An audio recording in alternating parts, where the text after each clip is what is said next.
Welcome to this fourth lecture in logic. So last time we looked at the three main steps in showing the validity of an argument. So the first step was to identify the premises and the conclusion of the argument. The second step was to symbolize the premises and conclusion of the argument. And then finally the third step is to use the formal proof rules to show that the conclusion necessarily follows from the premises. So last time we got as far as looking at these three rules that we can use in formal proof: assumption, modus ponendo ponens, and modus tollendo tonens. Now we need to look at all these other rules and see how we use them in the context of formal proofs. So let's consider the rule of negation. So consider the following statements. It is not the case that it is not the case that it is raining. It is false that it is not raining. It is not raining. Intuitively, these statements all mean the same thing, namely it is raining. The rule of double negation makes use of this intuition. The rule takes two forms. The first form, when the statement A appears in the numbered statement column, we can introduce a new statement by doing the following. So we write the new statement not A in the numbered statement column, giving it a number corresponding to the line it is on. So let's consider this example. So here we have Q, so Q is going to be our A, and then we can do not Q. This is the first step of double negation, and then we need to write the assumption numbers for A in the assumptions for not A. So the assumptions for Q are 2, so the assumptions for not Q are also going to be 2. And then we write the number statement for A followed by dn in the rule column. So here we're going to write 2 followed by dn in the rule column. And again, now we can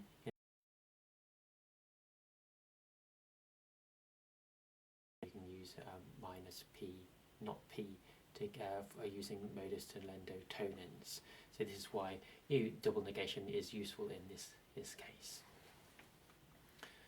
And so let's consider the second form. It's very similar. So when the statement not A appears in the numbered statement column, we can introduce a new statement by doing the following. So we write the new statement A in the numbered statement column, giving it a number corresponding to the line it is on. So can we consider this example here? We have not P, so P is going to be our A, and so now we can write P here in the numbered statement column, and the line it is on is line 4. And now we write the assumptions for not A and the assumptions for the A. So the assumptions here are 1 and 2, so we're going to write 1 and 2 here. And then finally we write the statement number for not A followed by the dn in the rule column. So that's going to be 3dn here. And so also it is convenient to extend the rule of double negation to apply to propositions within a compound expression. In this case, the assumptions for the new statement will be the same as the statement into which we are making the substitution. So just give an example of this. So here we have not P implies Q, and then using double negation you can do not P implies not Q. And so we have 1 dn is because it's applying to this rule on this bit here, and the assumptions here are the same as the assumptions here. And so let's look at the rule of conditional proof. So consider the following statement, that R, if Felix is a cat, then Felix is a mammal. So how would you use R to show the statement, if Felix is not a mammal, then Felix is not a cat? Well, the obvious way to do this would be to temporarily assume that the antecedent of S is true, that Felix is not a mammal. Then one could reason by modus tollendo tollens from the statement R to conclude that Felix could not be a cat. Then, whether or not Felix is actually a mammal, we would have shown that if Felix is not a mammal, then Felix is not a cat. So the statement S must be true. And conditional proof is a rule that allows us to reason in this way to draw such conclusions. So the rule of conditional proof applies in the following situation. So suppose that among the statements there is an assumption A and a statement B which depends on assuming A. So here we have an example. Here we have an assumption not Q, and a statement not P that depends on this assumption not Q.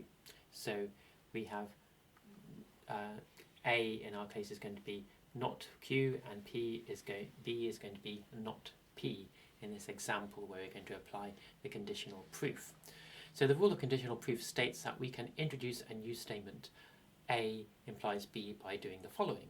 So we write the new statement A implies B on the numbered statement in the numbered statement column, giving it a number corresponding to the line it is on. So in this case we're going to write not Q implies not P. And then we, in the assumptions columns for A implies B, write all the assumptions for B apart from the assumptions for A. So the assumptions for B are 1 and 2, and the assumptions for A are 2. So we're just going to write 1 because we're not including the assumptions for A, so they have 1 there. And then finally, we write the statement number for A and the statement number for B, followed by CP in the rule column. So the statement number for A is 2, and the statement number for 3 is B is 3, and so you write 2 and 3 followed by CP in the rule column. So let's look at the rule of and introduction. So consider two propositions. Fido is a dog, and Fido likes going for walks. So then the conjunction allows us to form a single proposition, P and Q. Fido is a dog and Fido likes going for walks. So the rule of and introduction allows us to introduce such conjunctions in a formal proof. So the rule of and introduction applies in the following situation. Suppose that among the statements in the numbered statement column that there is a statement A and a statement B. So let's consider this example. Here we have A and we have B. And the rule of and introduction states that we can introduce a new statement A and B by doing the following. So write the new statement A and B in the numbered statement column, giving it a number corresponding to the line it is on. So here we're going to write P and not Q. And then in the assumptions column for A and B, write all the assumptions for A and all the assumptions for B. So the assumptions here are 1 and 2 for A and B, so we're going to write 1 and 2 here. And then finally write the statement number for A and the statement number for B, followed by and I in the rule column. So we're going to write 1 and 2 and I here. And formal proof of and elimination. So consider the proposition Fido is a dog and Fido likes going for walks. Then we can obviously conclude the two following propositions. Fido is a dog and Fido likes going for walks.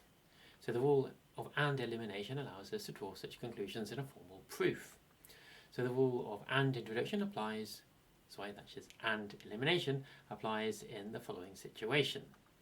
Suppose that among the statements in the numbered statement column there is a statement A and B, or a statement B and A. So we have an example here, we have A and B, so A is P and B is minus Q. Then the rule of and elimination states that we can introduce a new statement A by doing the following. So we write the new statement A in the numbered statement column, giving it a number corresponding to the line it is on. So in this case, we're going to write P.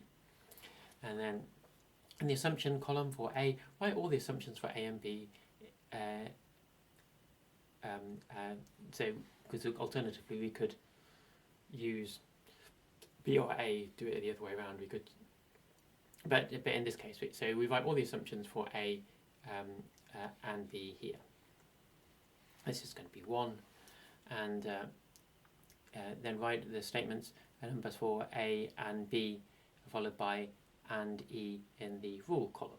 So we're just going to write 1 and E here, and we could have done it the other way around, that we could have put minus Q here if we were going to switch these around. So this is also an application of and elimination, and so going to be 1 here and 1 and E here. So let's look at or introduction. So consider the proposition Fido is a dog. Now we're calling the inclusive way logicians use the word or. From this statement we can obviously conclude the following propositions. Fido is a dog, or Fido likes going for walks. So the rule of or introduction allows us to draw such conclusions in a formal proof. So the rule of or introduction applies in the following situation.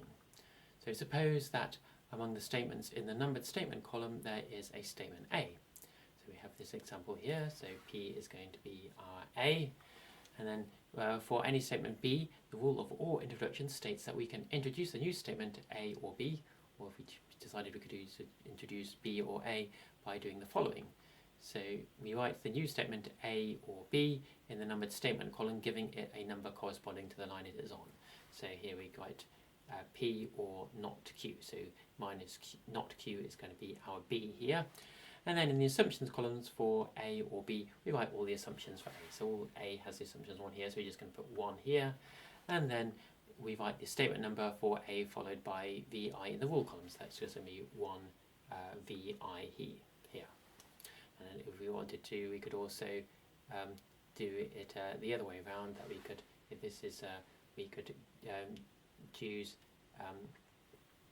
insert B or A. So it minus not Q is B here. So we could do it this way round. And again, we just put 1 here and 1 VI here. So that's how you do or introduction.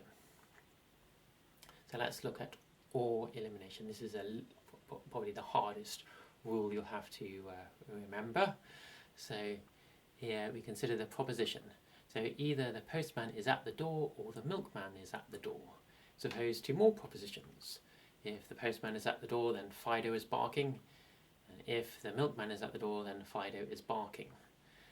And now if all these propositions are true, we can conclude that Fido is barking. The rule of or elimination allows us to use such conclusions in a formal proof.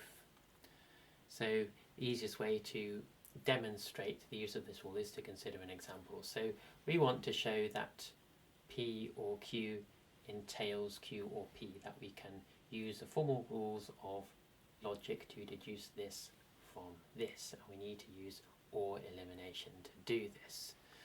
So we, on our first line, we're going to have P or Q in our formal proof and as assumption, and so the rule of or elimination applies when the following conditions hold. So in the numbered statement column on line J, there is a statement A or B. And so we're going to have P is going to be A and Q is going to be B. And then in the numbered statement column, there are assumptions A on line K. So this is line K, this is A, and B on line L. So then the next thing is that in the numbered statement column on line M, there is a statement C, one of whose assumptions is A. So we are, this is C here, so we've got C here, and one of the assumptions is A. So and we can just do this by or introduction. This is just an application of or introduction. And we also assume in the numbered statement column on line N, there is the statement C, on one of whose assumptions is B. And again, we can do this. 3 is assumption B. So, and we can just do this by or introduction. So it's a different application of or introduction. So instead of using assumption 2, we use assumption 3. And then the rule of or elimination states that we can introduce a new statement C by doing the following. So we write the new statement C, giving it a number corresponding to the line it is on. And then in the assumptions column for this new statement C, we include the following assumptions. So we include all the assumptions for A or B from line J, so this is the up here, and then all the assumptions from statement C on line M, apart from the assumption for A. So we see, although we have this assumption here, A is also 2, so we just cross them out, so we actually don't need to do anything in this particular case. So we're okay with 1 here for the assumption, and then we also need to include all the assumptions for the statement of C on line N, but except for the assumptions for B. So again, we don't actually need anything from here. So we actually have all the assumptions here, just what we need. And then what we do is we write the 5 numbers J, K, L, M, and M, followed by or E in the rule column. So we write this. So we have to remember all these. So we call this the disjunction, and P is the first, what we call the disjunct, and Q is the second disjunct. And so we have the disjunction, the first disjunct assumption, and then the conclusion that follows from the first disjunct assumption, and then the second disjunct, and then the conclusion that follows from the second disjunct conclusion. So, and then we follow it by or elimination. So let's look at the rule of Reduxio ad Absurdum. So consider the proposition P is the smallest number greater than 0. Now if we divide x is the smallest number greater than 0. Now if we divide x by 2 to get y equals x over 2, then y will still be greater than 0, but y will also be less than x. And so the statement P would be false. But we assumed that P was true, and hence we have the absurdity of the proposition P being both true and false. And so to avoid such an absurdity, we must therefore conclude that P is false. And so a contradiction is a statement of the form P and not P. And P could be a compound proposition, so we could have P or Q and not P or Q. So this is also a contradiction. And so you can have things in here as complicated as you like. And so if a proposition P leads to a contradiction, then the rule of Reduxio ad Absurdum allows us to conclude not P in a formal proof. So let's give an example of this. So the rule of Reduxio ad Absurdum applies when the following conditions holds. So in the numbered statement column there is an assumption A, and the numbered statement column there is a contradiction B and not B, which may or may not depend on the assumption A. So let's consider an example of how we might use this in practice. So we have show that P implies not P entails not P. So we need to use the rule of Reduxio ad Absurdum in formal proof to show that we have a proof of not P from this assumption here.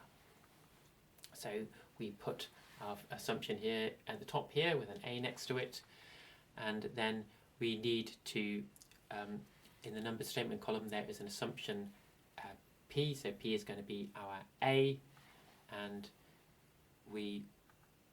in the numbered statement column there is a contradiction B and not P, which may or may not depend on the assumption A. So we applied modus ponens by our assumption P to get not P from the first line, and now we can do and in reduction to get P and not P. So in this case B is going to be P as well. So we have our contradiction here, and then by the rule, when we have this situation, the rule of Reduxio ad Absurdum states that we can introduce a new statement not A by doing the following.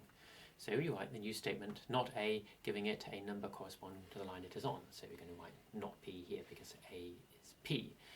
And then in the assumptions column for the statement not A, include all the assumptions for B and not B apart from the assumptions on A. So the assumptions for P and B are 1 and 2, and the assumptions for A is 2, so we're just going to write 1 here.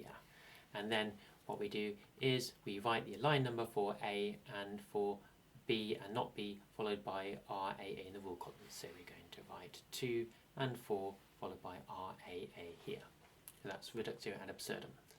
And if you can't find a direct proof of a proposition, then an RAA proof will often succeed. Let's look at the biconditional rule. So as we have already seen, the biconditional gives us a convenient way of writing necessary and sufficient conditions. So P if and only if Q is equivalent to P implies Q and Q implies P. So the biconditional rule gives us a way of introducing and using biconditionals in a formal proof. And the rule takes two forms. So the first form, so when the statement P if and only if Q appears in the numbered statement column, we can introduce a new statement by doing the following. So we write the new statement P implies Q and Q implies P in the numbered statement column, giving it a number corresponding to the line it is on. So we do this, and then write the assumption number for P implies if and only if Q in the assumptions column for P implies Q and Q implies P. So it's going to be 1, and then we write then statement number for P if and only if Q, followed by DF double arrow in the rule column. So it's going to be 1 DF double arrow. And so the second form is very similar. So when the statement P implies Q and Q implies P appears in the numbered statement column, we can introduce a new statement by doing the following. So write the new statement P if and only if Q in the numbered statement column, giving it a number corresponding to the line it is on. And then write the assumption numbers for P implies Q and Q implies P in the assumptions for column for P if and only if Q. And then we write the statement number for P implies Q and Q implies P, followed by DF double arrow in the rule column. So that's what we do there. And so now we've gone through all these rules here. So if we use all these rules from scratch, it can be a little bit unwieldy. So it's actually useful to know a few derived rules that we can use.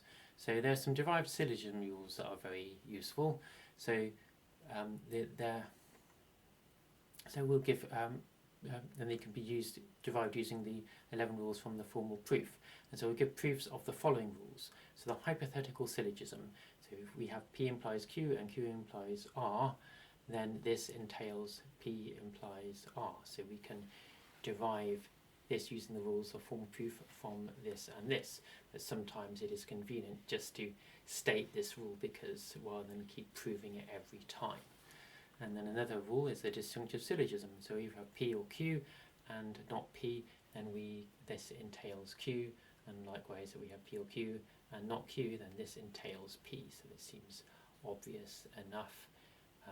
If I'm going shopping or I'm going to the cinema is true, and I'm not going to the cinema, then it must mean that I'm going shopping. So that's very intuitive. And then the constructive dilemma is if we have P or Q and Q implies R and Q implies S, and we have R or S. And this is kind of very similar to the actual or elimination. So you are permitted to use these syllogisms in a formal proof. And you need to use these proofs in a way analogous to MPP and MTT. However, whereas MPP and MTT are fundamental syllogisms in our system of formal proof, HS, DS, and CD are derived syllogisms. So you therefore need to know how to prove these syllogisms from the fundamental syllogisms of our system of formal proof. So let's look at hypothetical syllogisms. So we have the following proof of this syllogism for the hypothetical syllogism. So we start off with our 3 columns, and then we write our first assumption P implies Q, followed by our second assumption that Q implies R. And now we're going to use conditional proofs. So we assume the antecedent of this here, we put P here, and then we want to derive R. We'll use conditional proof. So by modus ponens we can derive Q, and then using Q we can use modus ponens to derive R. And now we can use conditional proof to do P implies R. And the thing about this is that P implies R doesn't depend on our original assumption 3. So that's how you use conditional proof in this example to derive the hypothetical syllogism. And so here's an example of its use in practice.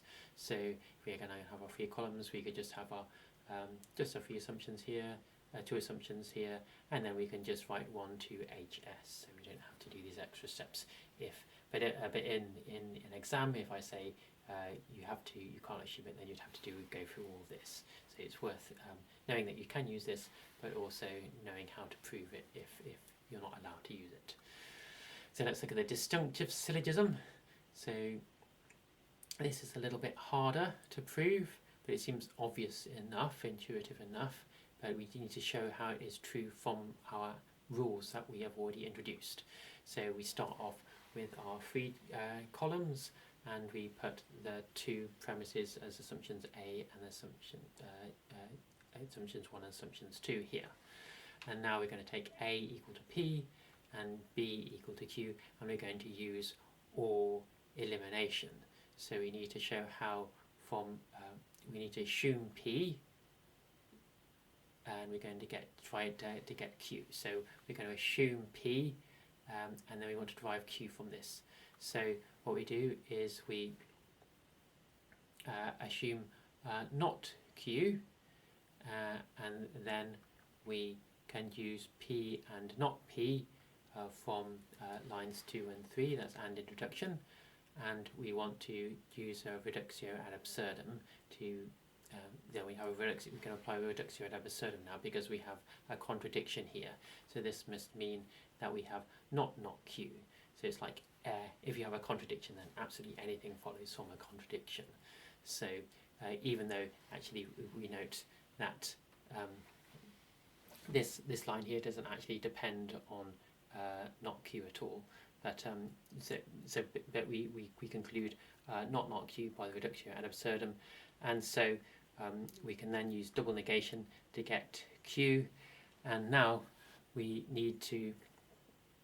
So that's the first part of the OR elimination set. We show how you look at the first disjunct, we see how P implies Q, and now we look at the second disjunct, we see Q. Well, if you have Q here, then the Q obviously implies Q.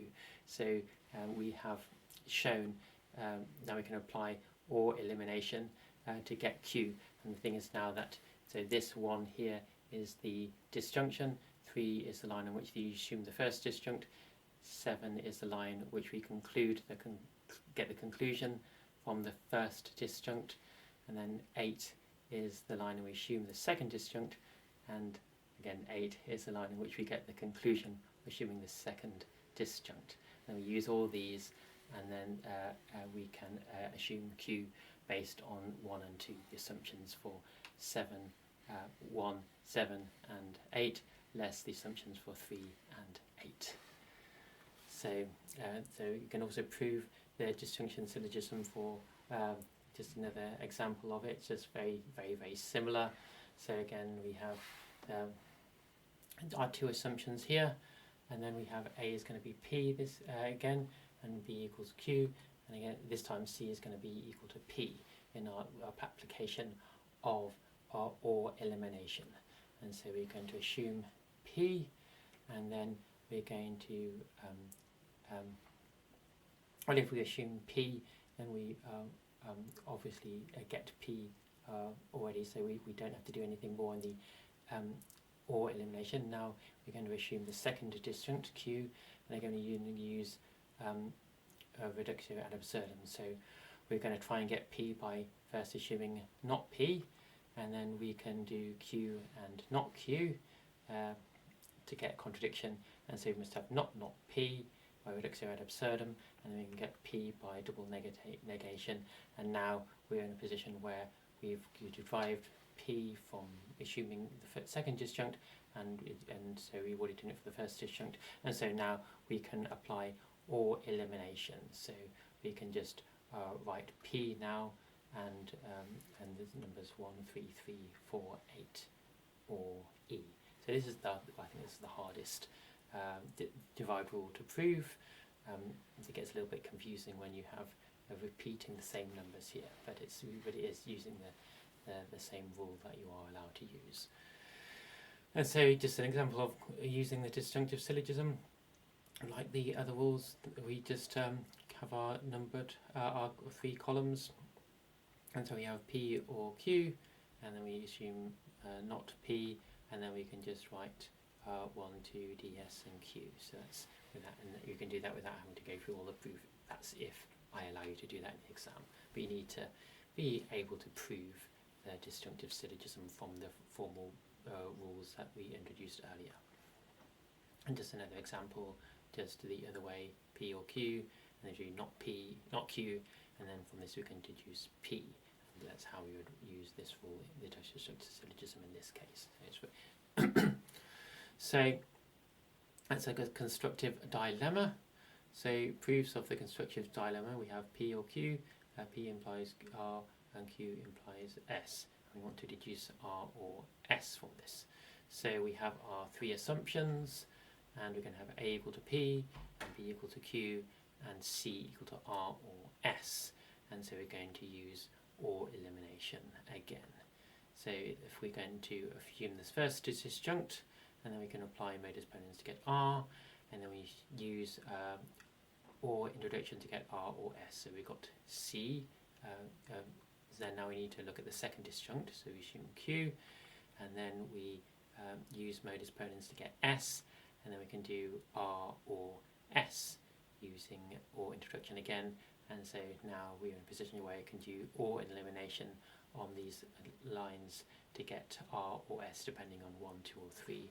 So where 1 is the original disjunction, 4 is the first disjunct, C is a conclusion from the first disjunct, 7 is the line on which we assume the second disjunct, and 9 is where we get the conclusion from the second disjunct, and then we apply or elimination to get R or S, which now only depends on assumptions 1, 2 or 3.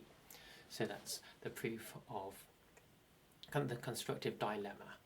And just an example of how we use it. So here we have P or Q, and then P implies R and Q implies S.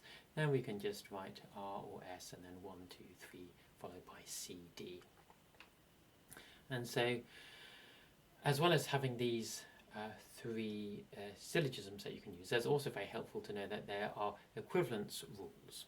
So, two logical expressions P and Q are logically equivalent to one another if and only if both P entails Q and Q entails P. So we can use the formal proofs to derive Q from P and P from Q. And for example, by the rule of double negation, we see that P and not P are logically equivalent to one another. So when P and Q are logically equivalent, we indicate this by writing P double colon Q. For example, we might write P double colon not P. And there are several logical equivalent rules that we can use, can be derived from the rules of formal proof, and we'll show the following derived equivalence rules. So we've got a lot of them here, so we'll see how many we can get through in the next 20 minutes. So, commutation. So we have P or Q, double colon Q or P. So we give a proof of this. We actually have seen this already. So we assume P or Q, and then we're going to use or elimination. So we assume P, and then we do or introduction to Q or P, and then we assume the second conjunct Q, and then you do or introduction to get Q or P, and now we can use or elimination to get Q or P. And you can prove the other way around as an exercise. And then proof of P and Q entails Q and P. This is a little bit easier. So you assume P and Q, and then you use and elimination to get P, and then you use and elimination to get Q, and now you do and introduction to get Q and P. So it's fairly straightforward.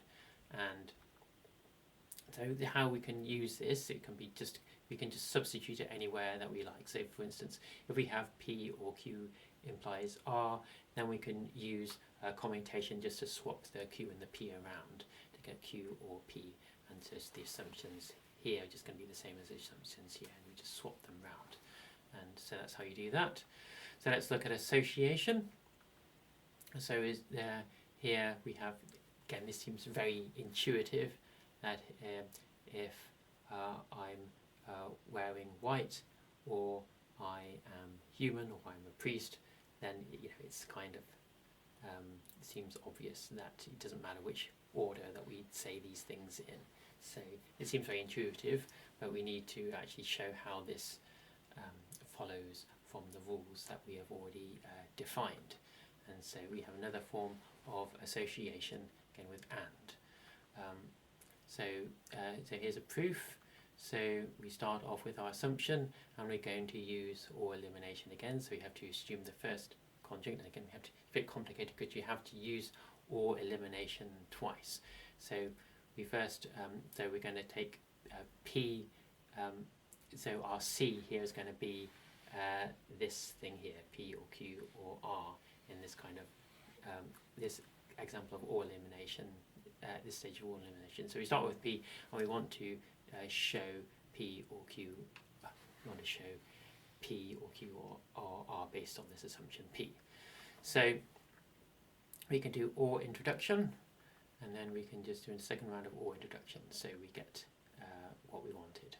So now we have to look at the second disjunct Q or R, and now this is a bit more complicated because we have to apply a second OR elimination. So we're going to assume Q, and then we're going to use OR introduction to get P or Q, and then we're going to use OR introduction to get P or Q or R, and now we are going to assume R, and we're going to get P or Q or R, because this is the R is the second disjunct of this here. So this is why we're doing another example of OR elimination. And so now we have we can apply our second example of OR elimination to get P or Q or R based on premise 5. But now we're in a position where we've got that we've this implies this, and this implies this. So now we're in a position where we can apply OR elimination again with this assumption here. So, and then we end up with this here. So there, so 1 is the disjunction, and 2 is the line in which we assume the first disjunct, and 4 is the conclusion that we assume from the first disjunct, and 5 is the assumption of the second disjunct, and 11 is the conclusion that we draw assuming the second disjunct, and then we write or elimination.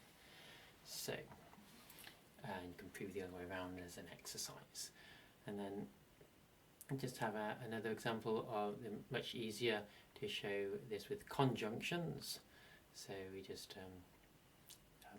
put the first line here, and then we use AND elimination to get P, and then Q and R using AND elimination, and then we use AND elimination again to get Q, and then we get P and Q using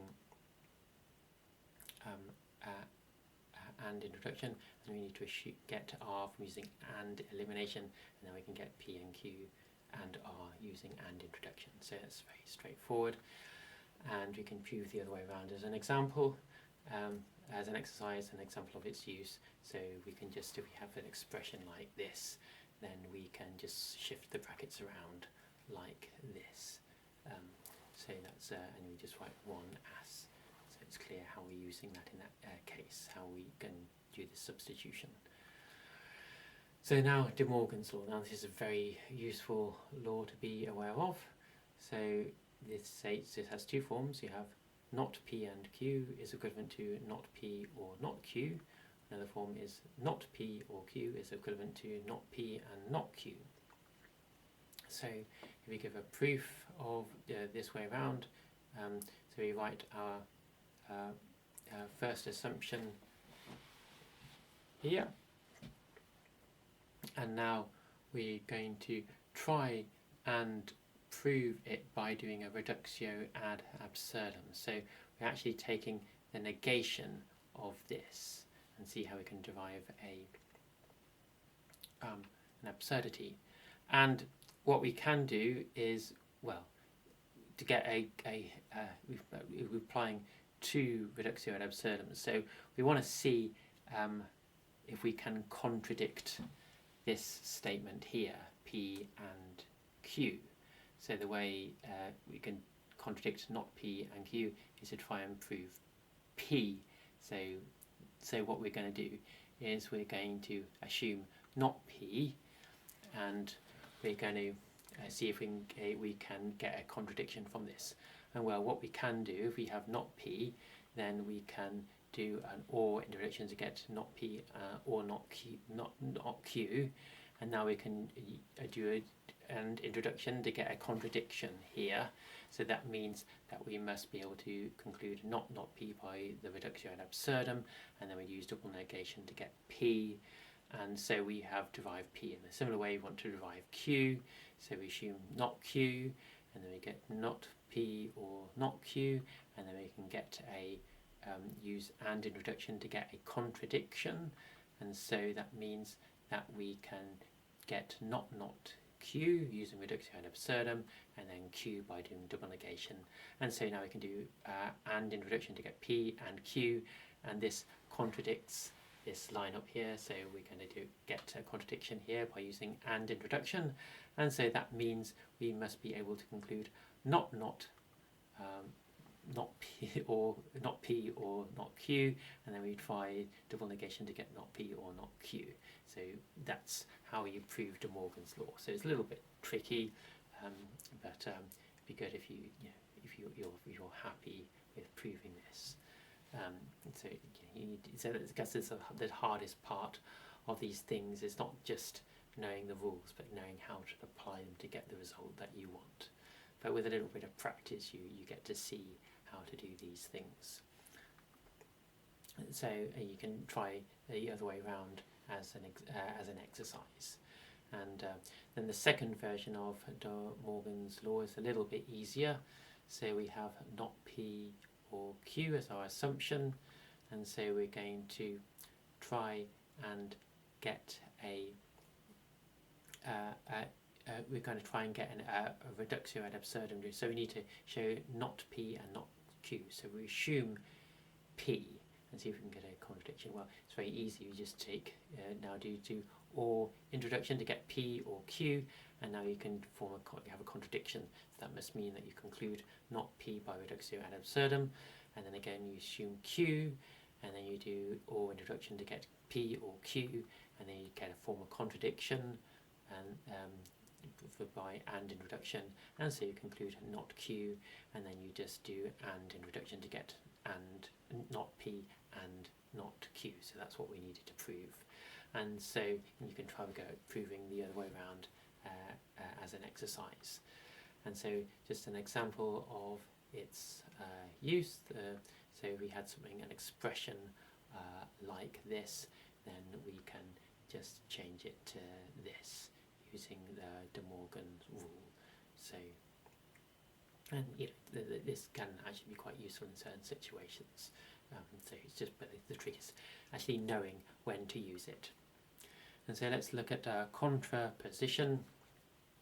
The contraposition law is that P implies Q is logically equivalent to not Q implies not P. So we have a proof here. If P so we start off with P implies Q, and then we assume not Q, and then by modus tollens we get not P, and so by a conditional proof we get not Q implies not P. And you can have a go at proving the other way around as an easy example, an easy exercise, and just an example of its use. So we had an expression like this, then we can switch it to this using the contraposition. So if you look at the distribution law, this is of this form, and this is a little bit tedious to prove, but it's not too difficult. There's two forms of it. So you remember the distribution law for addition and multiplication. So that's one way of trying to remember them. If you think of and as plus and or as multiplication or vice versa, you get these two rules. So if we consider the proof, we assume the left-hand side, and now we're going to use and elimination, and then we do and elimination again. So we're going to use or elimination. So we're going to see how we can on assuming this is our disjunct here, and so this is how on assuming Q we can get this expression here. So this expression here.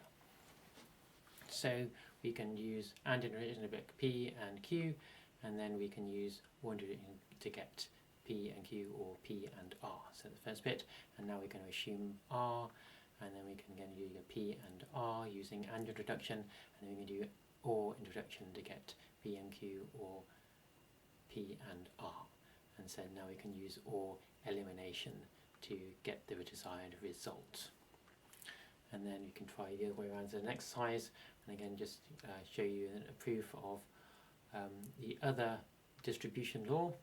So we assume this the left hand side here, and then we're going to use or elimination. So we assume P, and then we're trying to get this expression here.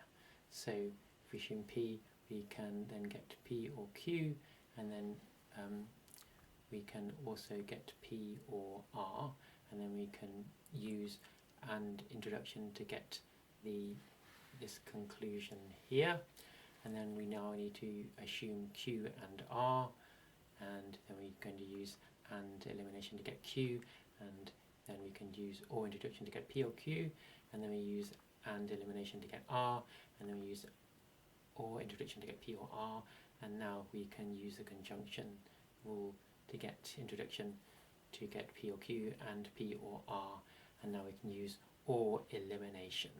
So we're applying or elimination to this line here. So that's why you get the 1 appearing here. And so that's how you prove that. And you prove it the other way around as an exercise. So exportation. So the exportation law is P and Q implies R is logically equivalent to P implies Q implies R. So for the proof of this, we assume, we'll just prove one way around, we assume P and Q implies R, and we're going to try and do conditional proof. So we first assume P, then we also need to assume, we want to get the Q implies R if we assume P. So you can use 2 applications of conditional proof.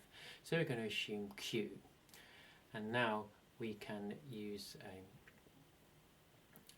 and then we want to prove R from this, so then we can get Q implies R, and then because we assume P, we can get P implies Q implies R. So but we can use the AND introduction to get P and Q, and then we can use modus ponens to get R, and then we can use conditional proof to get Q implies R, and then we can use the conditional proof again to get P implies Q implies R.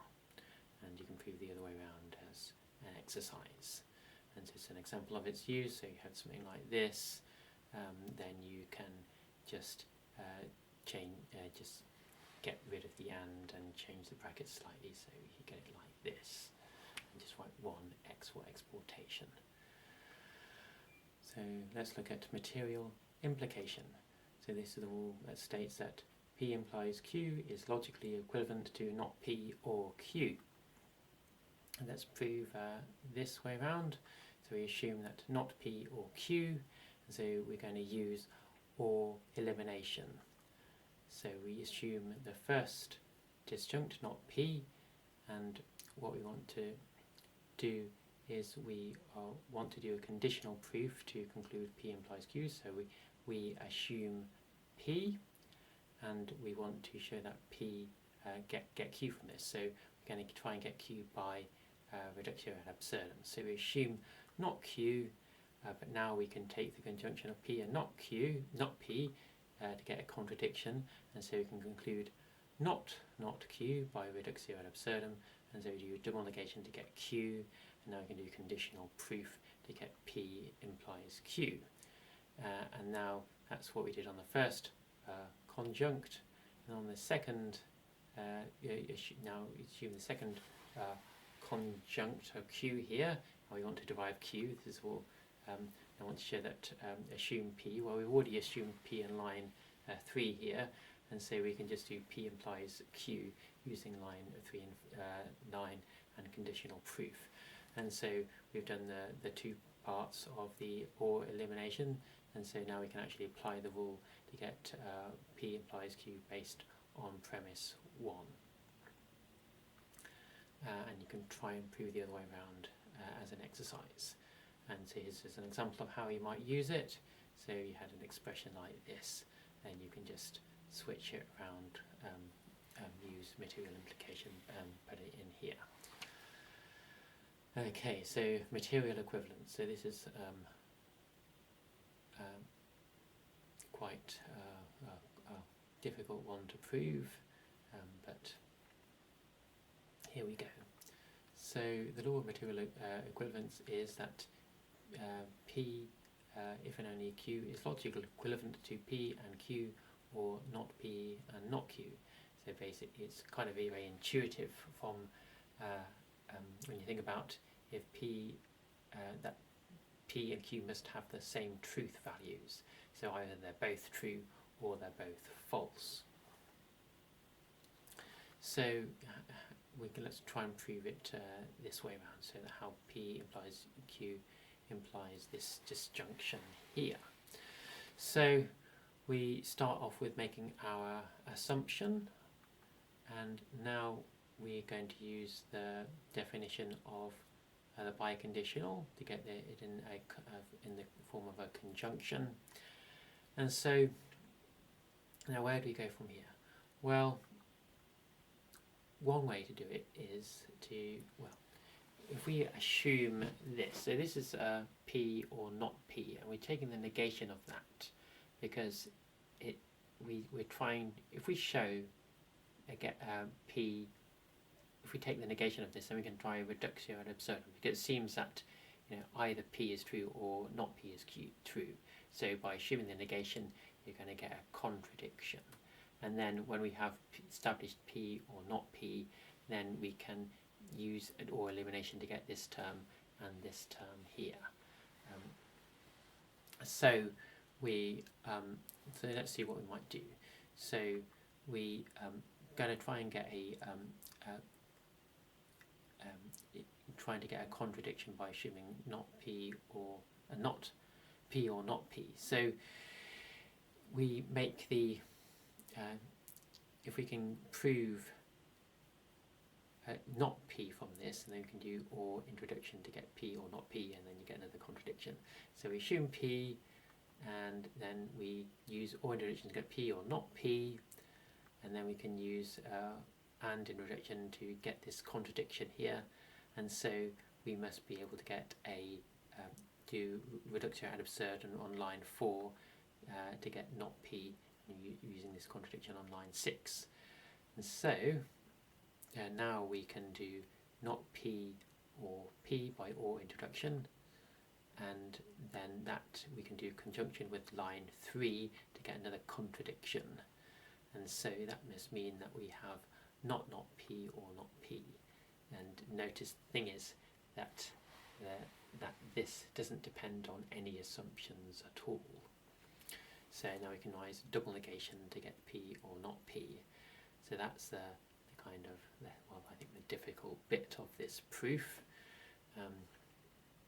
But now you can use or elimination to get the desired result here.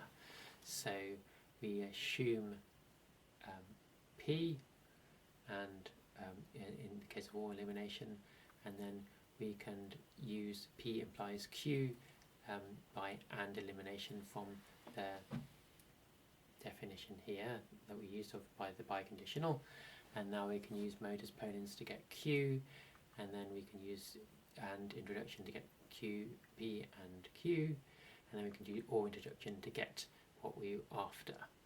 And then we can again use we can assume minus P, because we're going to remember that we're doing or elimination. So now we're assuming the second disjunctive here, and now we use the second conjunct of this statement here, and now we can use modus tollens to get not Q, and then we can use not Q, not P and not Q by doing a and introduction, and then we can do or introduction to get P and Q, or not P and not Q.